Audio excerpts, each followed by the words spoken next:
Hi, this is Mark of An American in Russia.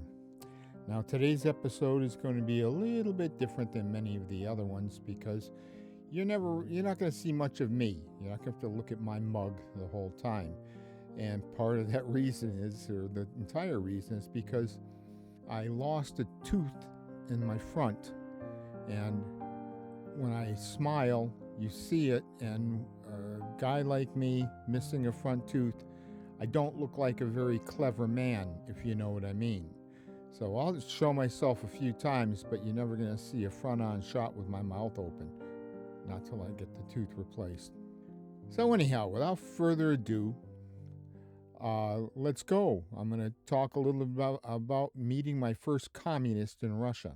Russia, then and now. I grew up during the worst times of the Cold War. I mean, every May in America where I grew up, we'd see news clips of our enemy, the Soviet Union, parading tanks and missiles throughout Red Square. Lining Red Square, there were hordes of communists waving their banners in a very staged manner, and probably also sacrificing babies to Lenin behind the scenes. Well, the news didn't imply that they were sacrificing babies, but I just assumed it, because these were bloodthirsty communists after all. I remember this well. The soldiers weren't, and as they passed their glorious leader in front of Lenin's tomb, their heads would turn as if on a swivel to look at the leader in the stands. The world was an understandable place to live in. You understood a lot more than you do today, because those were the bad guys, and we were the good guys. And by the way, the good guys never felt the need to have parades with tanks and missiles. Suddenly, the world fell apart, and these truths became rather topsy-turvy. The Soviet Union broke apart, and for all of the billions of dollars we in the U.S. were spending on secret and special services, we're on the CIA, the NSA, and the other alphabet agencies, the breakup of the Soviet Union came as a total surprise to them. And that doesn't speak very highly of our intelligence agencies in the U.S. Suddenly, the news clips were of Soviet tanks shooting at their Duma building. At that point, I wasn't sure which of the groups shown were the good guys or the bad guys. And I was soon to learn that situations are often very complex and fluid, and it wasn't always so black and white as good guys versus bad guys. From my seat in America, I saw those who yesterday were my enemies suddenly looking like potential friends. It was weird. To my Russian friends, I don't mean to just gloss over what you were going through at the time. Myself, I can't imagine what it was like growing up or just being in Russia during the last days of the Soviet Union, say 1989 or so, and then living through the early 90s in the new country of Russia. I've spoken with many people who lived through those times, including my wife. And I don't know if I could have handled it all very well had I been living there at that time, so kudos to you. Before I came to live in Russia in 2001, I traveled to Russia a few times just to visit, and I never saw a single communist during either of those times. Well, maybe I did see one, but if I did, they were incognito, and I didn't recognize them as one. It wasn't until I lived in Russia for about a year that I saw my first openly communist person. Let me tell you a little bit about that day. It's etched in my mind. It's etched in my memory. Now, I don't remember which holiday it was.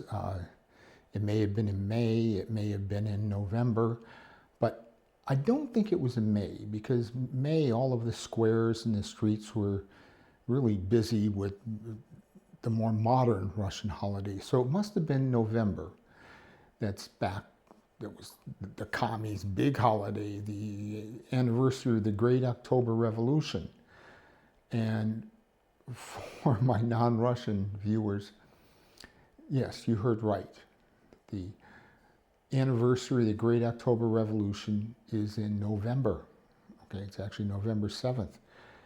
And yeah, I thought that was a little crazy at first, but there's actually a reason for it, and I'll explain it to you. Russia was on the old calendar, the Julian calendar, up until the Russian Revolution. And after the revolution, they switched to the modern calendar, Gregorian calendar. So the actual Russian Revolution started on October 25th, 1917, according to the old calendar, because it started on the old calendar. But now, under the new calendar, that's November 7th. So that's why they celebrated the anniversary of the Great October Revolution on the 7th of November of each year.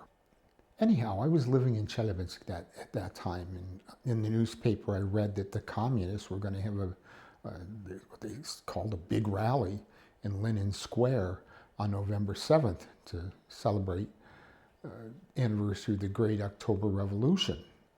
Cool, I thought. Real communists. Finally. I grabbed my camera and I ran. I told my wife, told her where I was going, what I was planning on doing. And she heavily advised me against this. She just said that she wasn't sure of the reaction of these communists if they saw me snapping pictures of them and then found out I was an American. She feared for my safety. But for some reason I felt that most people were good. And I told her, listen, I really need to do this. I'll be careful there and I'll stay away from them and I'll be back soon. So I hopped on a bus with my camera, headed to the center, and I went to Lenin Square where the rally was to be held. As I got off the bus near the square, I looked up ahead of me and finally I saw what I had only seen on TV up to that point. I saw a group of about 50 real communists. They even looked the way I thought the communists should look. And they're holding placards, signs, they're waving banners, they're singing songs. I'm sure they're communist songs, I don't know, but what else are communists going to sing? And finally, I looked up and flapping in the breeze high above the museum that was next to the square was an actual Soviet Union flag. You know the one, blood red, hammer and sickle. There it was, flying above the museum. There was also a very heavy police presence there, probably 2 police for every communist. And I began to think, well, maybe I should have listened to my wife's warnings. To have this many police, maybe they do expect some trouble. But me being me, I strode across the square so I could get closer to these people. I wanted to get a closer look at those that had been my enemy for so many years. I strode and I had my camera in hand. I took a couple of pictures. I had like Vladimir Lenin in the back, in the foreground with the communists and all. As I was taking pictures, one of the communists kind of broke off from the group and started walking over directly towards me. I thought to myself, this must be one of these fight or flight moments. Do I take off? Do I stand my ground? I looked over again at the police presence and I was kind of reassured, so I stood my ground. The communist came up to me, stood pretty close to me, and he said something in Russian which I didn't really understand. And I told him in Russian that I don't understand Russian very well. He then asked me in Russian, of course, where I was from. I told him I'm from the United States. Suddenly a big smile came across his face, and he actually took me and gave me a big bear hug. I was shocked. He introduced himself, and he indicated that I should come over there with him, with the others, and I should share some samagon and zakuski. Now, for my non-Russian viewers, samagon is moonshine. And zakuski is, well, it's snacks. It's something you'll eat so that you have something in your stomach. Could be different things depending on what you're drinking. And when I say moonshine, don't be thinking about some sort of homemade beer or homemade wine. No, this was made in a still. It was like at least 50% alcohol, or 100 proof, as we might say. And I say at least 50% alcohol. When you sit down with a stranger and drink samagon, very soon you'll no longer be a stranger. You'll be the best of friends. Even when there's a language barrier Before you know it, you're speaking better Russian than you've ever spoken before, and they're understanding it perfectly. Of course, you're not. You're speaking horrible Russian, and it's gibberish, but they're drunk too. So, well, anyhow, back to the rally itself. As I was closer and I was amongst this group of communists, one of the things I noticed right away is there were no young people amongst them. They're all fairly old. When I say old, I was in like my mid-40s at the time, and all of them, maybe the youngest one was 60 years old, so that's what I mean by old. Now 60 to me would be young, but hey.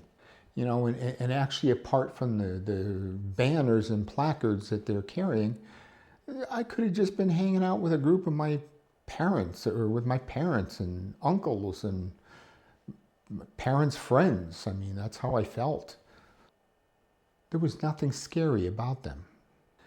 As the moonshine started to do its work, we started conversing more in this, whatever third language we were speaking. And the people there that were actually pretty happy. They were really happy. They pointed up to the flag. They were very happy to be flying that flag, even if it was just for that one day. They were happy because, as they explained, it represented the country they were born in and a country that they loved, and they were happy to see it flying again.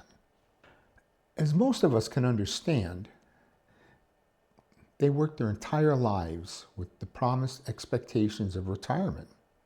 They expected the retirement to be comfortable. Now, I don't mean necessarily comfortable in the same respect that Western people expect.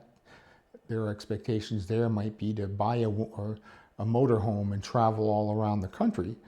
But they did have expectations, and they were reasonable. A nice place to live, food to eat, family to spend time with, friends to spend time with. Maybe once a year going to a Russian resort and spending a week or two. These were their expectations. This is what they were promised, actually. These weren't unreasonable expectations. It's the first time I ever viewed these groups, communists, as just regular people, regular guys and girls, you know, and men and women with the same expectations I would have. And it was kind of nice. It wasn't the Samagon necessarily, because I still feel that way. The problem, of course, is the country which promised them all these things had ceased to exist. And the new country which took its place, well, it was still getting organized. It still didn't have the means, and it didn't have the plans on how to fulfill these expectations that these people had from the prior country. I like to think of them as the in-between generation.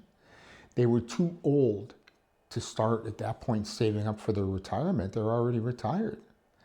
But they're no longer recipients of the promises that had been made to them years ago, what they thought they were working towards during all their working years. They said they're in between, a parenthetical generation. Honestly, I felt really bad about their situation. And when I say bad, I don't mean I felt pity for them. They weren't looking for pity. They had their pride. They were getting by, whatever ways they could get by. And they were also letting their presence be known. That became an important day for me in a couple of different ways. Firstly, those that I had always considered my enemies throughout my whole life, my whole Cold War life, I suddenly discovered really weren't my enemies, and I rather liked them. And they had all the same human qualities and the same human frailties that I had. We were not different. Anyway, after that day, when I would hear stories of different communists, or not just communists, let's just say older people, pensioners, having protests throughout the country for different things, or rallies for different reasons, now we could understand a lot more clearly about that particular generation, this in-between generation. Before that day, I would wonder when I saw people protesting, I'd say, why are they protesting? Now they're free. However, for that in-between generation, what is it that they're free to do? And with what? are they free to do it with? Well, thanks for listening to my story. I appreciate it. Until my next video, and my next video, I'll have teeth. Therefore, I'll let you see me again. Not that that's a big prize. But until next video, paka.